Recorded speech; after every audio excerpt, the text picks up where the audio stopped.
Hi, my name is Wade, and I'm doing a therapeutic communication video following all GPSP guidelines throughout the video.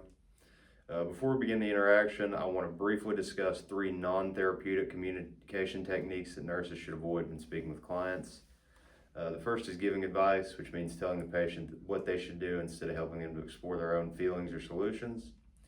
The second is minimizing feelings, such as saying things like "it's not that bad" or "you'll be fine," which can make the patient feel like their emotions are not being taken seriously. The third is changing the subject, which prevents the patient from expressing their concerns or emotions fully. So, I'm going to go ahead and meet with the patient. Thank you for meeting with me today. How have you been feeling lately? I've been feeling really anxious lately. I have a lot of exams coming up and I feel very overwhelmed. It sounds like the upcoming exams have been causing you a lot of stress and anxiety. Yeah, I keep thinking I'm going to fail even though I try to tell myself everything will be fine. I noticed you mentioned telling yourself everything will be fine, even though you still feel anxious. Sometimes people try to push worries aside or minimize them as a way of coping with stress. I guess I do that a lot. I try not to think about it until the anxiety gets really bad. So when you try to ignore the stress, it builds up and becomes harder to manage. Yes, I also pace around a lot and I can't sleep very well. I noticed you mentioned pacing and having trouble sleeping. These behaviors can sometimes occur when someone is experiencing increased anxiety. What kinds of thoughts usually go through your mind when you start feeling this anxious? I keep thinking I'm not prepared and that I'll mess everything up and fail everyone in my life.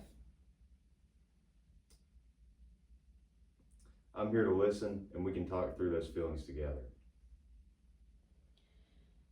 Talking about it actually helps a little bit. That's good to hear. What are some things you've done before that helped you manage stress? Sometimes I'll go for a walk or I'll listen to music.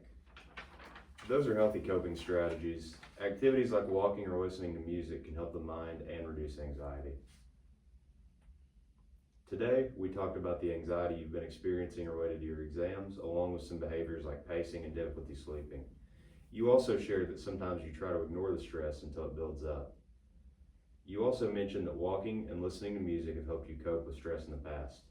How are you feeling now after talking about these concerns? I feel a little better. It helps talk about it. I'm glad to hear that. Thank you for sharing your thoughts and feelings with me today. I appreciate you taking the time to speak with me.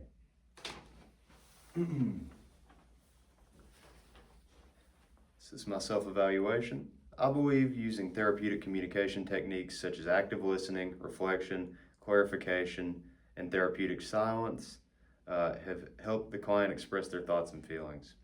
One area I could improve in the future is asking more open-ended questions to further explore coping strategies and emotions. Thank you.